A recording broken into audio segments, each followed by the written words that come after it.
बातचीत तो होती रहती है संजीव, लेकिन जिस अंदाज में दीपांकर भट्टाचार्य ने कहा और सही वक्त पर सही फैसले का जिक्र मल्लिकार्जुन खड़गे कर रहे हैं।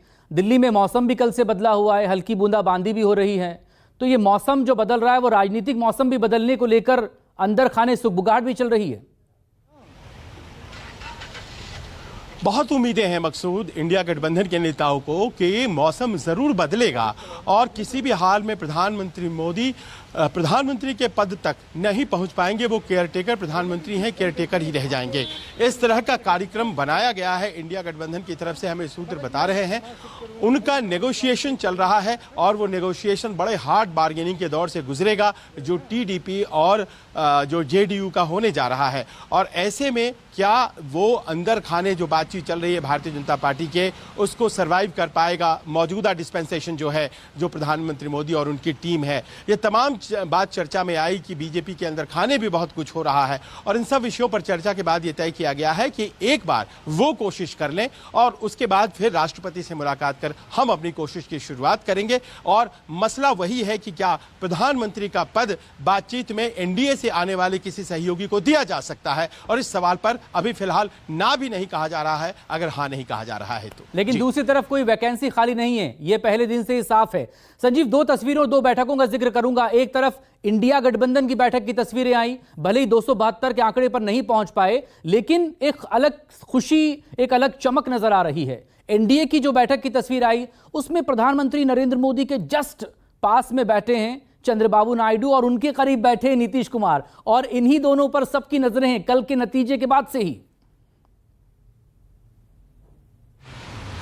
देखिए, याद दिलाने की कोशिश की जा रही है चंद्रबाबू नायडू को और नीतीश कुमार को इंडिया गठबंधन के नेताओं के द्वारा कि आपको अच्छे से ट्रीट नहीं किया गया था पूर्व में इसी सरकार के द्वारा, और इसीलिए आप एक ऐसा कदम उठाइए जो आपकी जनता की उम्मीदों के अनुकूल हो। और इस तरह के नेगोशिएशन में हमें जो जानकारी है उसके अनुसार बहुत से बड़े बड़े नेता लगे हुए हैं, जिसमें शरद पवार और स्टालिन का नाम और इसके साथ साथ रेवंत रेड्डी और डीके शिव कुमार का भी नाम है। इन नेताओं को ये जो जिम्मेदारी दी गई है, क्या इसमें वो सफल हो पाएंगे, ये बड़ा प्रश्न है। और दूसरी बात ये भी है कि आज एनडीए की बैठकों में एनडीए की बैठक में इंडिया के नेताओं का आकलन है कि सिर्फ एक दूसरे से खुशी जाहिर करने और बांटने की बात हुई है।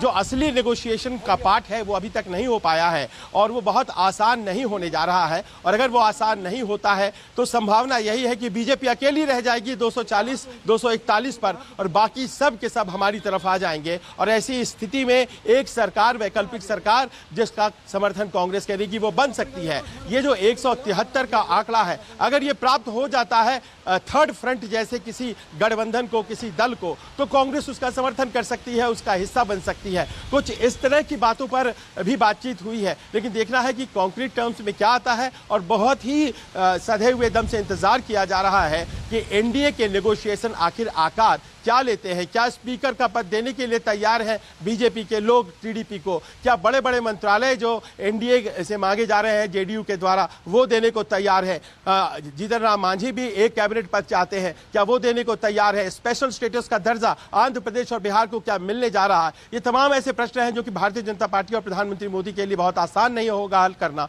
और ऐसे में इंतजार हो रहा है कि अगला मूव भारतीय जनता पार्टी क्या लेती है। हवाएं तेज हो रही है संजीव, आपके पीछे मैं देख पा रहा हूं, लेकिन राजनीति में कब हवा का रुख किसे किधर ले जाए ये बड़ा सोचने वाला होता है, क्योंकि संभावनाएं खत्म नहीं होती है राजनीति में। हम ये सुनते भी आए हैं और देखते भी आए हैं, और गठबंधन में लोग कैसे इधर से उधर होते हैं ये भी हमने बहुत देखा है। लेकिन आज इंडिया गठबंधन में अंदर और क्या कुछ हुआ, अगर किसी को कोई जिम्मेदारी दी गई हो, या आज प्रधानमंत्री पद को लेकर कोई बात हुई, या आज सिर्फ एक दूसरे को बधाई देने के लिए यहां पर इकट्ठा हुए थे और यही कहा कि वेट एंड वॉच। देखिए, बातें तो बहुत कुछ हुई जिसको कि बाहर आने नहीं दिया जा रहा है। जैसे कि ये अपने आप में एक ऐसा विषय था जो चर्चा में आया कि किस तरह से शेयर मार्केट एग्जिट पोल के साथ बहुत ऊपर चले गए, और उसके बाद फिर लोग बाहर निकल आए जिन्हें पता था कि कुछ ऐसे फैसले आ सकते हैं लोगों के, और उसके बाद बहुत से लोग हैं जो घाटे में चले गए हैं। तो कौन लोग प्रायोजित तरीके से इसको करवा रहे थे?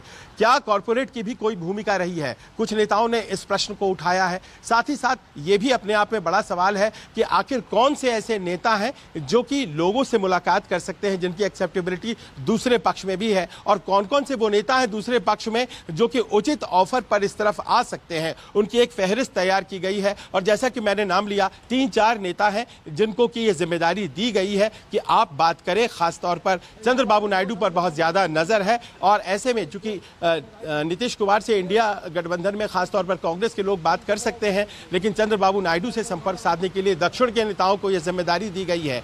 और ऐसे में आज की ये जो हवा है ये बदलाव का रुख लेकर के आती है या नहीं आती है, अगले 24 घंटे में ये स्थिति साफ होने लगेगी। बिल्कुल, ये 24 घंटे बेहद अहम होंगे, क्योंकि नतीजे आने के बाद से सबकी नजरें इसी पर टिकी हुई थी कि बैठक में क्या होगा, कोई बैठक में पहुंचेगा कि नहीं पहुंचेगा। लेकिन फिलहाल जो जिस गठबंधन के साथ चुनाव मिलकर लड़ा है उसी के साथ नजर आ रहा है, लेकिन आने वाले कल में क्या होगा ये सोचने और देखने वाली बात होगी। लेकिन इस सबके बीच कुछ पुरानी तस्वीरें भी बहुत सामने आ रही हैं।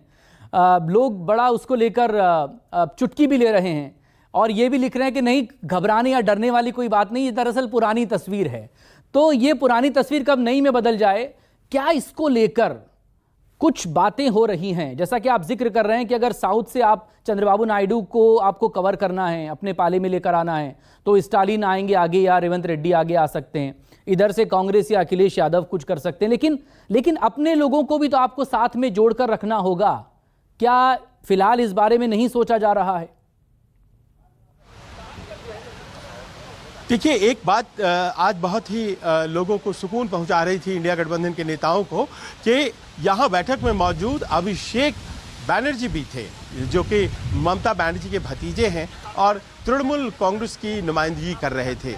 ये बड़ी बात लोगों को लग रही थी इंडिया गठबंधन के नेताओं को कि भले ही वो इंडिया गठबंधन के साथ चुनाव नहीं लड़ी, उनके खिलाफ चुनाव लड़ी, लेकिन आज जब मौका आया है तो अपने 30-31 सांसदों के साथ वो एक वैकल्पिक सरकार बनाने के लिए तैयार हैं। तो इस तरह से उन्हें लगता है कि और भी लोग हैं जो आज की तारीख में भले ही एनडीए की तरफ दिखाई पड़ रहे हैं, लेकिन उचित ऑफर अगर उन्हें मिले, और इस बात की याद दिलाई जाए कि मैंडेट जो है वो मौजूदा सरकार के खिलाफ आया है। जो दावे उनके थे वो बहुत ज्यादा सीटों के थे, और अगर इतना नहीं दिया गया है जनता के द्वारा तो ये उनके खिलाफ जाता है। और अगर उन्हें इस बात पर कन्विंस कर लिया जाता है तो जाहिर है कि सरकार बन सकती है, और इसीलिए हम विपक्ष में बैठेंगे, विपक्ष ही हमारे लिए डेस्टिनेशन होगा, ऐसी कोई बात नहीं कही जा रही है। मकसूद बस मौके का इंतजार किया जा रहा है, और बहुत ही ज्यादा उम्मीद कर रहे हैं इंडिया गठबंधन के नेता कि देर सवेर वो मौका आएगा जब वो इसी लोकसभा में सरकार भी बनाएंगे। जी बिल्कुल, बहुत शुक्रिया तमाम डिटेल के लिए। आप नजर बना रखिए संजीव और ममता बनर्जी का आप जिक्र कर रहे थे। नतीजों के बाद ही जब उन्होंने इंडिया गठबंधन का नाम लिया था तभी अपना रुख उन्होंने साफ कर दिया था।